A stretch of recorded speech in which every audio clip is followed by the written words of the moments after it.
Si tu único objetivo en la vida es ser rico, nunca lo alcanzarás. John D. Rockefeller.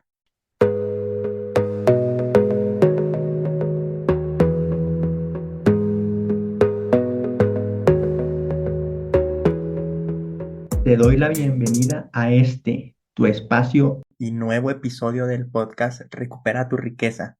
En este episodio, como puedes ver por el título, finalmente vamos a hablar de finanzas nuevamente.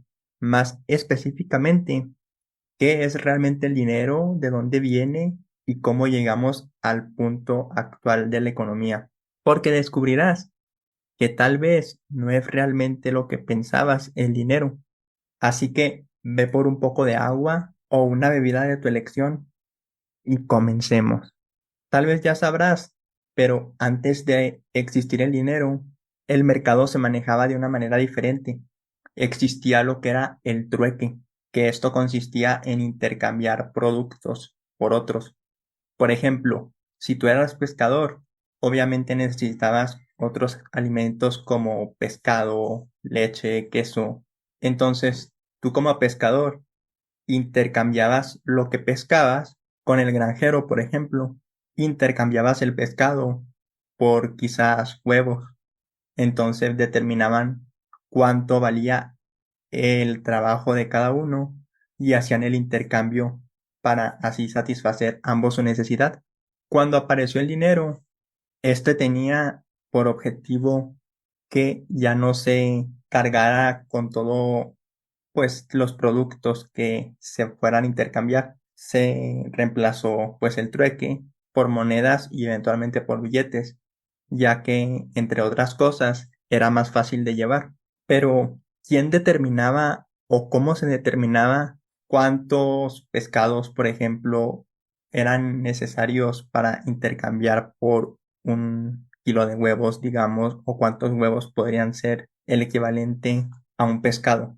Fue parte del proceso, repartir una cantidad de monedas iniciales para cada uno, de acuerdo con lo que ellos pensaran que valía su trabajo. Y de ahí, pues, empezó a fluir el mercado como lo conocemos actualmente. Obviamente la historia es mucho más compleja. Aquí te la estoy simplificando bastante para que más o menos entiendas rápidamente cómo inició y cómo funciona el sistema económico y el mercado. Hoy en día las cosas son muy diferentes. Lo que determina gran parte el valor de los productos es el propio mercado, la oferta y la demanda. Entre menor sea la oferta, más alta puede llegar a ser la demanda. ¿Qué significa esto? Digamos que tú vas a comprar limones. Cuando hay alta oferta de limones, esto significa que hay abundantes cantidades, hay suficientes para todos y hasta puede sobrar. Y la demanda tal vez sea baja, esto significa que la oferta es mayor, o sea que hay más limones que gente interesada en comprar los limones. Pero cuando las cosas invierten y hay menos limones y más personas, entonces el vendedor tiene que subir el precio, ya que puede correr el riesgo de que se le acabe y haya escasez de ese producto. Entonces, si la oferta es alta y la demanda baja, el vendedor, para sacar adelante su negocio, pues obviamente tratará de dar un poco más económico el producto para que la gente se interese por comprarlo. Pero si pasa lo inverso, pues el producto se elevará de precio. La inflación no es otra cosa más que un exceso de demanda, ya que, entre otras cosas, una de las principales que causa la inflación es que se imprime demasiado dinero. Si tú pensabas que la solución a la economía era que se imprimieran más billetes, estabas en un error, porque esto va a provocar un aumento en la inflación. ¿Cómo funciona esto? Muy sencillo. Si el gobierno imprime más billetes, lo normal es que la gente empiece a consumir más y va a llegar un punto en el que los productos pueden llegar a estar en riesgo de agotarse, por lo cual las personas que los venden van a tener que subir los precios y al subir los precios, pues es lo que se llama inflación. La inflación normalmente es el aumento de los precios a lo largo del tiempo que aumenta de manera controlada, pero en este tipo de situaciones donde se imprimen más billetes, pues se pierde el control y los precios se incrementan más de lo que deberían. y es cuando las cosas empiezan a ser más caras. Que, a ver, caro o barato, siempre o casi siempre es una etiqueta que nosotros utilizamos para juzgar el valor de un producto o servicio con base a nada más que nuestro propio juicio. Rara vez se puede decir que algo realmente es barato o caro, ya que, salvo algunas excepciones, la oferta y la demanda es lo que determina el valor de ese producto o servicio. Entonces, difícilmente podríamos decir que es caro o barato. Y el mercado es el que debe determinar el valor de los productos. En la reciente crisis inflacionaria, algunos gobiernos, incluido el de aquí de México, trataron, o bueno, implementaron el control de precios sobre algunos productos para evitar que subieran de precio, pero termina siendo más perjudicial que beneficioso, ya que al querer el gobierno controlar los precios, van a hacer que no crezcan a nivel de mercado, por lo cual puede llegar un momento en el que se agoten o que de plano las empresas tengan que despedir empleados porque ya no les da el presupuesto para mantener a tanta gente. Entonces, el gobierno nunca debe intervenir en el precio de los productos en el mercado. El propio mercado es el que se debe autorregular y poner sus propios precios de acuerdo a la oferta y la demanda. Entonces, pues repasando rápidamente hasta aquí, el gobierno no debe controlar los precios, el mercado se debe regular por sí mismo y la inflación se provoca justamente por querer imprimir más billetes. Entonces, si pensabas que la solución era esa, no funciona así. Lo que vas a provocar es un aumento en la inflación y puede llegar a una hiperinflación, que es cuando estamos hablando de una inflación de más de 50%. Es decir, que el precio de los productos crece un 50% del precio que tenía anteriormente. Y 50% por lo mínimo, porque hay casos de hiperinflación más conocidos que llegan a subir hasta un 300%. Entonces, pues la próxima vez que alguien te diga que deberían imprimir más billetes, ya sabes cómo responderle. Y bueno, pues así es como funciona el mercado, pero ¿de dónde viene ese dinero que utilizas para comprar? El dinero se obtiene, salvo contadas excepciones como herencias, donaciones o regalos, principalmente del trabajo, que hay dos maneras de obtenerlo. Cuando trabajas en base a resultados o lo más común que trabajas determinadas horas a la semana.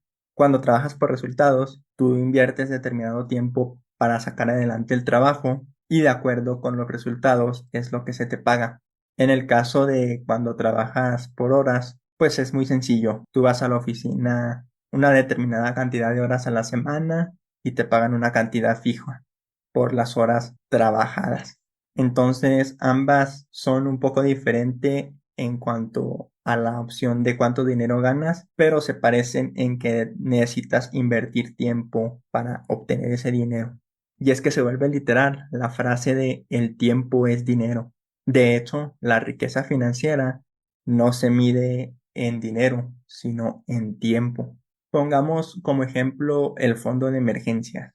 Paréntesis, si no lo tienes, este fondo debe de ser de mínimo 3 meses de tus gastos y como su nombre lo dice, es un ahorro que tienes para cubrir posibles emergencias sin que afecte a tu economía en el momento en el que aparecen. Y debe ser por lo menos de 3 meses de tus gastos y máximo 6 meses. Pero regresando al ejemplo, si digamos completas tu fondo de emergencia de 6 meses, lo que tienes son 6 meses de riqueza. Digamos que en ese tiempo tú podrías no trabajar y no tendrías por qué preocuparte porque ya tienes el dinero para cubrir los gastos de esos 6 meses. Así que tu nivel de riqueza sería de 6 meses. El concepto de libertad financiera no es más que tener lo suficiente para vivir el resto de tu vida, o podríamos llamarle riqueza financiera absoluta. Cuando tienes esto, significa que puedes dejar de trabajar y no tendrías por qué preocuparte porque ya tienes los ahorros suficientes para vivir el resto de tu vida. Y aunque parezca difícil, sí es posible. La cantidad que necesitas para dejar de trabajar el resto de tu vida la va a determinar principalmente el estilo de vida que lleves y los gastos que tengas. Si, por ejemplo, vives tú perfectamente con 7,000 pesos mexicanos al mes, la cantidad necesaria para alcanzar la libertad financiera va a ser mucho menor que la de alguien que necesite gastar 50,000 pesos al mes. Y la cantidad necesaria muchas veces es mucho menor de la que nos imaginamos. Pero pues eso ya es para otro tema cuando hablemos de la parte de inversión, porque la inversión te permite llegar a la meta en menos tiempo y con menos dinero. Pero quédate con que la cantidad es menor y sí es posible llegar a este objetivo. De hecho, pequeño spoiler, es necesario que alcances la libertad financiera en algún momento. En el próximo episodio te hablaré un poco más sobre esto, pero hazte la idea de que sí es posible alcanzar esta libertad financiera y que de hecho va a ser necesario que la alcances. Y manejar la riqueza financiera en términos de tiempo no solo te va a permitir saber cuánto vale, por ejemplo, una hora de tu tiempo, sino que también te va a hacer más consciente de la forma en la que gastas. Y cuando lo ves de esta manera en términos de tiempo, te va a doler más gastar. Pongamos un ejemplo, algo muy común en México, que es gastar los fines de semana en alcohol. Entonces, digamos que un sábado gastas 400 pesos mexicanos en cerveza y pues dicho de esta forma podría no parecer mucho dinero. Estaría, digamos, dentro del rango normal. Y me estoy yendo abajo porque hay personas que gastan mucho más que esto. Pero dejémoslo en 400 pesos. Ahora, piensa cuánto tiempo, de acuerdo a lo que ganas actualmente, tendrías que trabajar para tener esos 400 pesos. Entonces, en vez de verlo como que te costó 400 pesos, haz esa conversión a tiempo. Y ahí sí te va a doler un poco más. Cuando lo ves de esta manera, ¿vale la pena el gasto? Te lo dejo de tarea. Y podrías argumentar, me lo merezco, para eso trabajo, o hay que disfrutar de la vida. Y estoy totalmente de acuerdo, pero debes de tenerlo en un presupuesto. Debes de tener registrados todos tus gastos y saber en qué se te va el dinero. Muchas personas no saben en qué se les va el dinero y terminan gastando en cosas innecesarias. Por experiencia puedo decir que al momento de poner todos tus gastos en una Excel, por ejemplo, y hacerte consciente de la manera en que gastas, vas a descubrir que hay gastos que realmente no necesitas o hay algunos gastos que podrías reducir. Pero esto no va a pasar si no te haces consciente de cómo gastas. Por esto es súper importante tener un presupuesto y apegarte a él. Incluso cuando tienes un presupuesto y fijas una determinada cantidad para este tipo de gastos de ocio, entretenimiento, etcétera, te va a ser más fácil gastar y vas a gastar con menos culpa, ya que usualmente cuando hacemos este tipo de gastos nos queda muchas veces la espinita de que pudimos haber comprado otra cosa más útil o haber pagado otra cosa que tenemos pendiente, una deuda, pero al momento en el que de antemano destinas este dinero a entretenimiento, vamos a decir, lo disfrutas más porque no estás pensando en que pudiste haberlo usado para otra cosa, ya que de antemano lo tienes destinado para eso. Mentalmente sabes que ese dinero es para gastar libremente y como quieras. Entonces, la próxima vez que vayas a hacer un gasto, pregúntate cuánto tiempo te tomó tener ese dinero y si vale la pena el intercambio o es un simple capricho o antojo momentáneo. Como te mencioné en el podcast anterior, una forma de determinar si es un capricho o un antojo es saber cómo te sientes después de haberlo hecho. Entonces, si vuelves a tener esa sensación que ya tuviste en el pasado y en el pasado te sentiste mal por ello, entonces estamos ante un capricho o un antojo. Otra forma también de saber que requiere un poco más de paciencia y es con cosas más caras, es no comprarlo en el momento, sino dejar pasar un día y ver si todavía lo quiere. De hecho, lo ideal serían 48 horas, pero con un día creo que está bien para que sepas si realmente es un gasto que quieres hacer y no es algo que te dejaste llevar por la emoción del momento o porque viste alguna publicidad. Así que ten cuidado cuando vayas a hacer la próxima vez algún intercambio y fijarte que no sea un capricho, un antojo, a menos que, claro, lo tengas en tu presupuesto. Y fíjate que usé la palabra intercambio, porque al fin de cuentas eso es lo que todavía seguimos haciendo. Ya no manejamos el trueque, pero todavía seguimos intercambiando cosas. En este caso, pues dinero por algún producto o servicio, que más bien maneja lo tiempo que dedicaste para tener ese dinero por ese producto o servicio. Antes era más directo, pero ahora usamos el dinero como medio de cambio, que este dinero no es muchas veces más que el valor del trabajo que haces. Antes, si eras un pescador, determinabas el valor de tu trabajo en costales de arroz, litros de leche o lo que estuvieras intercambiando. Hoy lo determinas en cuánto dinero tienes y con ese dinero accedes a otros productos o servicios. Pero es que eso es el dinero, simplemente el medio con el que lo intercambias. Podemos resumir como que el dinero es dos cosas. Una herramienta que según cómo lo utilices te puede traer beneficio o perjuicio y un medidor de riqueza, pero no es el único medidor de riqueza. Para que te des una idea de que no es el único medidor de riqueza, imagina una persona que tiene 50,000 pesos mexicanos en efectivo. Podría pensar que es bastante, pero comparémoslo con una persona que no tiene nada, pero tiene una casa propia y un departamento que puede rentar o vender. Entonces, ¿quién de las dos personas es más rica? Obviamente la segunda. Aunque no tiene el dinero en efectivo, el valor de ese inmueble es mucho mayor que esos 50,000 pesos que la otra persona tiene en efectivo. Incluso podrían ser $500,000 y aún así seguir siendo menor que la persona que tiene el inmueble. Y yéndonos un poco al extremo, realmente lo que queremos obtener muchas veces cuando buscamos fortuna es tener el tiempo a nuestra disposición.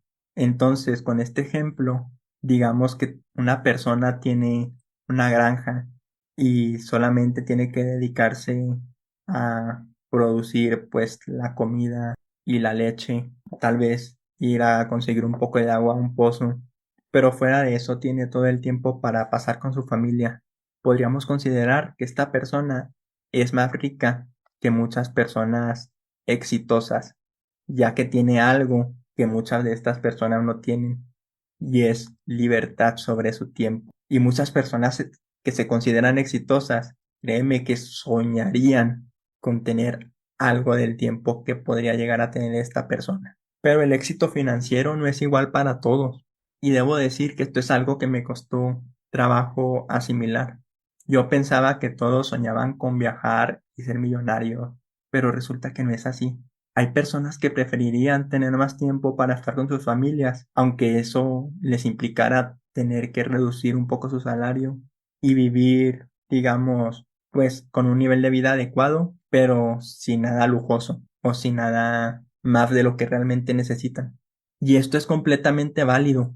Nadie puede determinar cuál es el nivel de riqueza que debes alcanzar. Solo lo determinas tú y la vida que quieres. Si trabajas 5 horas y el resto del tiempo lo dedicas para estar con tu familia, y aunque trabajando 8 podrías ganar más, es muy probable que si para ti tu prioridad sea pasar tiempo con tu familia, sigas trabajando solo las 5 porque ya tienes el nivel de satisfacción que buscabas. Tener más dinero para ti sería innecesario, ya que te estaría quitando un poco de lo que realmente es valioso para ti, que es pasar más tiempo con tu familia. Y nadie puede decirte que estás mal. El éxito financiero es diferente para cada quien, porque la verdad, el camino a ser millonario es uno lleno de retos que no es para todos. Tienes que ver qué cosas estás dispuesto a sacrificar.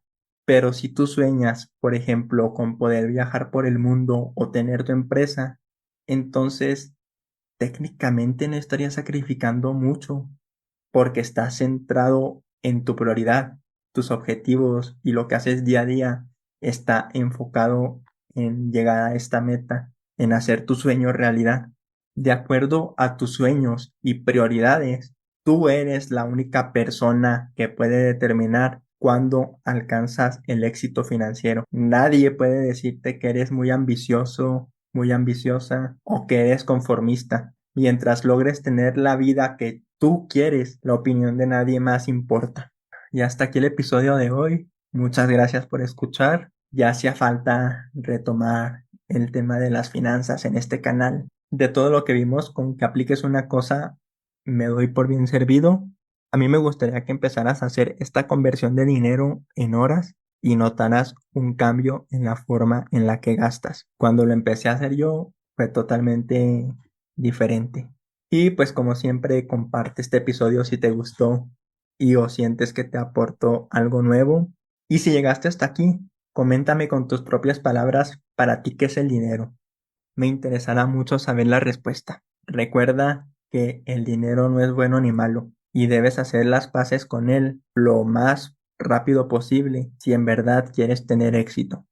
Soy Ulises de la Rosa, suscríbete para que recibas la notificación cada que salga un nuevo episodio y muchas gracias por escuchar. Cambio y fuera.